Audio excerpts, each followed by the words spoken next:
Senator J.D. Vance, welcome back to Meet the Press. Thank you. Thanks for having me. Thank you for having us here in Cincinnati.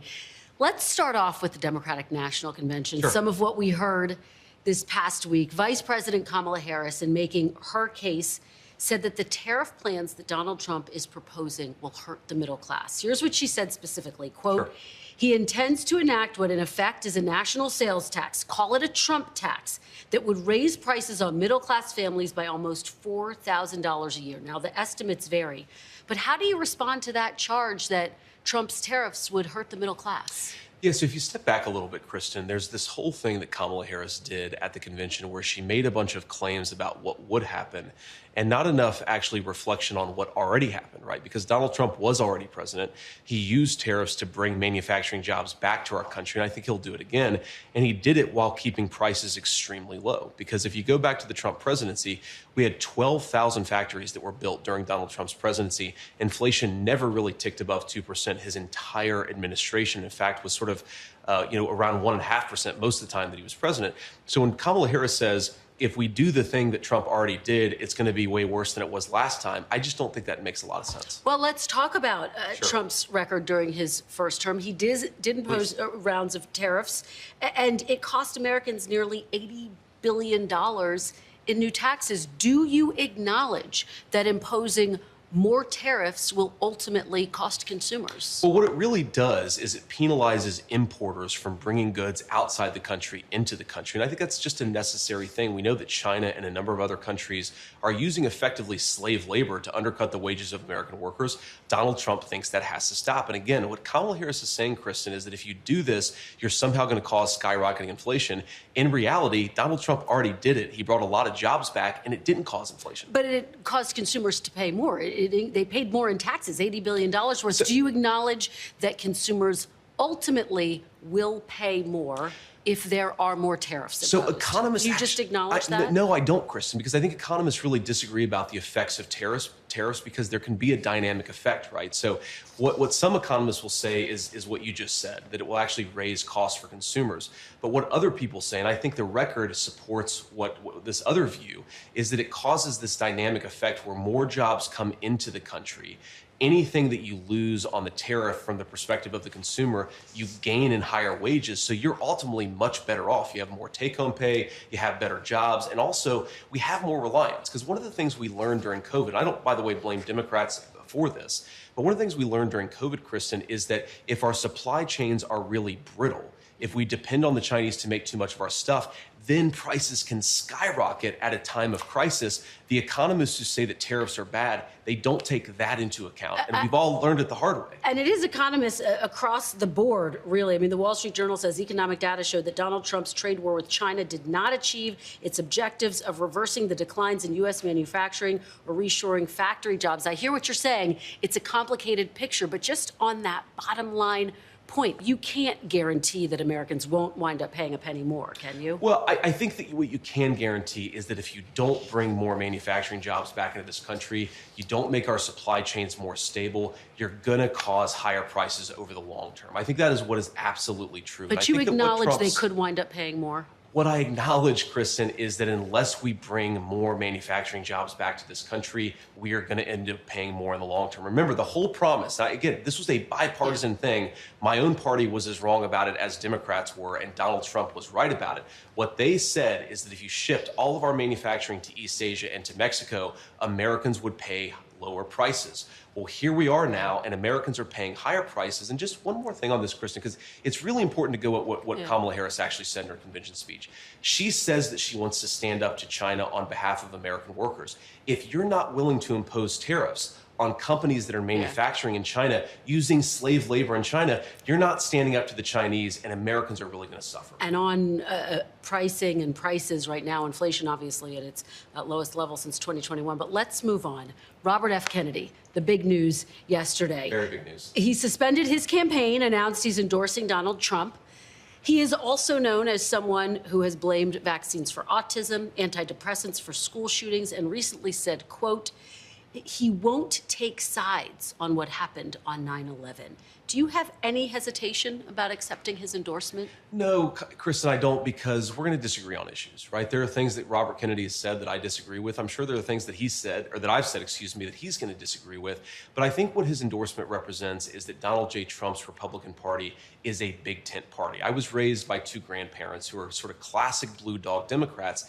They believed in having a border. They believed that you shouldn't have censorship in the United States of America. They believed in common sense economic policies. They may have disagreed with Donald Trump about tax policy, but they believed in some fundamental American values. And I think what RFK's endorsement really shows is that the Kennedy Democrats are actually more at home in the Republican Party of Donald Trump. And unfortunately, Kamala Harris's party, higher prices, doing nothing to fight back against the Chinese, to say nothing of a wide open border. That is not JFK's Democratic Party. It's not RFK's Democratic Party. We're thrilled to have the Kennedy Democrats where they belong. Well, and some in the Kennedy family have stepped forward to say that they sharply disagree with this endorsement. But let's just go back very quickly. He says he isn't taking sides on 9/11. Do you agree with that statement? Well, of course I don't agree with that, Kristen. Now, to be clear, I don't know what RFK actually said there. Maybe there was additional context. Of course, you actually have to see what people say before you agree or disagree with it. I certainly have taken sides in 9/11. I'm the pro-America side. I don't think that we should have been attacked, and I certainly think hitting back against the terrorists was justified. I don't know what RFK said there, but what I do know is that RFK said a lot of very interesting and important things, that the Democratic Party has become too pro-censorship, that the Democratic Party, especially in the wake of COVID, became really anti-freedom and anti-child. I mean, you had Democrats saying that we should be masking toddlers in their schools, even though we knew it caused developmental disabilities. I agree with RFK that that was crazy. Well, to be fair, there was a lot of information that scientists were grappling with as it came in, and masks were perceived to stop the spread of the disease. Let's move on. Totally fair. Yeah. But the one thing before we move on that I would say on that is there were important leaders. Donald Trump was among them. RFK was among them, who were saying some of this stuff is crazy. And if we had listened to them, I think our kids would have been much better off in the wake of the pandemic. I mean, scientists did show that masks help to stop the spread of the disease. Let's talk about another big issue. Disabilities for toddlers, right? We have to be able to balance this stuff. And I think the way that RFK struck that balance was much smarter, unfortunately, than the way that Kamala Harris did. Let's talk about another big issue. It was talked about at the Democratic National Convention. It's being talked about on the campaign trail. Abortion. Sure. Democrats made the case this week and beyond this week that Donald Trump, if elected, will impose a federal ban on abortion if he wins. Now, Donald Trump says he won't, but can you commit, Senator, sitting right here with me today, that if you and Donald Trump are elected, that you will not impose a federal ban on abortion? I can absolutely commit that, Kristen, and Donald Trump has been as clear about that as possible. I think it's important to step back and say, what has Donald Trump actually said on the abortion question, and how is it different from what Kamala Harris and the Democrats have said? Donald Trump wants to end this culture war over this particular topic. If California wants to have a different abortion policy from Ohio, then Ohio has to respect California and California has to respect Ohio. Donald Trump's view is that we want the individual states and their individual cultures and their unique political sensibilities to make these decisions, because we don't want to have a nonstop federal conflict over this issue. The federal government ought to be focused on getting food prices down and getting housing prices down, issues, of course, where Kamala Harris has been a total disaster. So I think Donald Trump is right. We want the federal government to focus on these big economic and immigration questions. Let the states figure out their own abortion policy. Let me just follow up with you a little bit on that point, because I've been talking to Republicans, including Senator Lindsey Graham just last week, who've made it very clear that if Donald Trump is elected, if you are elected, they will continue to press this point. Senator Graham said to me, I'm going to keep saying that there should be a federal ban. If such a piece of legislation landed on Donald Trump's desk, would he veto it? Well, I think it'd be very clear he would not support it. I mean, he said that explicitly. Yeah, I mean, if you're not supporting it as the President of the United States, you fundamentally have to veto it. So he would veto a federal abortion ban? I think he would. He said that explicitly, that he would. And I don't think he's ever said explicitly he would. He said that to you? Lindsey Graham, Kristen, I would be surprised. I mean, again, I need to see the context on what Lindsey Graham said, because Lindsey Graham himself has not advocated a federal abortion ban. Lindsey Graham has advocated a federal minimum standard. Now, to be clear, that is not Donald Trump's view. Donald Trump disagrees with Lindsey Graham on this, but no Republican, at least no Republican with any reasonable power, is saying that we should have a complete national abortion ban. I haven't heard that from any of my colleagues. And to be clear, Donald Trump, I think, has staked his position and made it very explicit. He wants this to be a state decision. States are going to make this determination themselves. All right, let's talk about women voters more broadly. The Census Bureau estimates there are 22 million women between the ages of 20 and 40 who,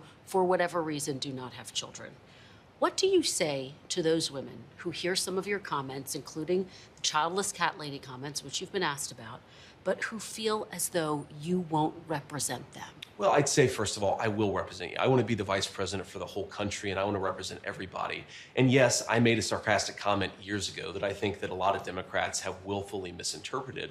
But what I've simply said is that I think that it's really a profound change that's happened in our country where we become anti-family, and I would like to change that. And I think if you talk to young women, whether they have children or don't want to have children, what you consistently hear is that a lot of young women feel like they don't have options. I saw this with my own wife, who's a working mother, who's a very, very accomplished litigator. She has 3 beautiful kids and always felt like she was having to balance being a good mom with being the kind of litigator that she wanted to be. I just want women to have more choices. I've seen that very personally in my own family, and I think it's something that is broken about our country. Let me zoom out a little bit. Then. Please. You're calling it a sarcastic comment. Sure. And yet, some women, and you got the feedback in real time, felt like it was a gut punch to them personally. Do you regret making that comment? Look, I regret certainly that a lot of people took it the wrong way, and I certainly regret that the DNC and Kamala Harris lied about it. But do you regret what you said, Senator? Look, Kristen, I'm going to say things from time to time that people disagree with. I'm a real person. I'm going to make jokes. I'm going to say things sarcastically, and I think that what's important is that we focus on the policy. There are certainly going to be things that I say if I'm elected vice president that people are going to say, well, I wish he had said that differently. I think it's most important to actually be the person I actually am and to say, those sarcastic comments were made in the service of a real substantive point. This country has become too anti-family. It's too expensive to afford a house. It's too expensive to afford groceries. Donald Trump and I want to change that. And unless we get better leadership, we're not going to. But again, just very quickly, given that people have told you directly, have spoken out, have said that they were offended, they were hurt by those comments, do you wish you never made those childless cat lady comments? I think that it's much more important for me to just be a normal human being who sometimes says things that people disagree with. I have a lot of regrets, Kristen, but making a joke 3 years ago is not in the top 10 of the list. All right. Another big topic in this race is immigration. There has been a lot of discussion about Donald Trump's plans for mass deportation. Yeah. According to one estimate, more than 11 million U.S. citizens live in households with mixed immigration status, including more than 5 million children. If you and former President Trump were elected, would you separate families as a part of your mass deportation effort? Well, we have to start with the foundational issue here, which is we have 25 million illegal aliens in this country right now because Kamala Harris has refused to do her job. Very quickly, DHS says it's much lower. It's closer to 8 million. I don't know. Where do you get the 25 million from? Well, I think the 25 million are the people that should have been deported that maybe weren't deported, plus you had another 12 to 15 million that have come in since Kamala Harris. Look, DHS whatever the number disputes is, that number for the record. They say it's closer to 8 to 10 million. But I think there are reasons to think that DHS is underestimating. Whatever the real number is, it's way too high, right? It's millions upon millions of illegal immigrants that have come in just since Kamala Harris became the border czar a few years ago. She was put in charge of the root causes of migration. Well, the root causes of migration, I would say, Kristen, is that Kamala Harris refuses to do her job as border czar. And let's just start there. I want to answer your question, but I think it's important to sort of sequence this in the right way. So if you want to get control of the illegal immigration problem, you have to stop the bleeding. You have to stop so many people from coming here illegally in the first place. And that means undoing everything that Kamala Harris did practically on day one of the administration. You have to reimpose deportations. You have to stop catch and release. Stop granting asylum to every single person who comes in here and says that they need asylum, and stop granting mass parole. These policies are why we have the immigration crisis that we have. So I think focus on fixing the problem. Before we even fix the problem, we've got to stop the problem from getting worse. And as you know, President Biden passed a series of executive actions, and illegal border crossings are now at their lowest levels in about 5 years, so much so that Greg Abbott is no longer busing people to other cities. But let me ask you this fundamental question, please. Senator. Fundamental question. Will families be separated under your mass deportation? And again, because you made a point here, I do want to answer this question about families and about deportations. But you made this point that border crossings are lower. Border crossings at the southern border are lower because the Harris administration is sending more immigrants through the ports of entry. So instead of coming through the southern border, they're now being flown at taxpayer expense to the ports of entry all over our country. The number of illegal crossings, Kristen, this is a really important point. They're not any lower. They're just shuffling how the people are coming into the country in the first place. And this is very important. They're able to about process them more deportations. efficiently, but Greg Abbott's not But sending I them to don't, other Kristen, states. I don't But want a just- border czar just- who makes it more efficient for illegal immigrants to come into this to country. this That's why we question- have the problem that we have. Senator, to this question, because so many people want to know the answer to this, will families be separated under your mass deportation policy? I think that families are currently being separated, and you're certainly going to have to deport some people in this country. Now, I think you So start that's a with yes? I think you start with the most violent criminals in our country. Those people need to be deported. That's where you focus federal resources. I think you, of course, have a number of children who are currently living with drug cartel members, not actually their families. We need to, of course, find their families and get them back to their families. But it's very interesting here because what Kamala Harris says is that Donald Trump wants to separate families.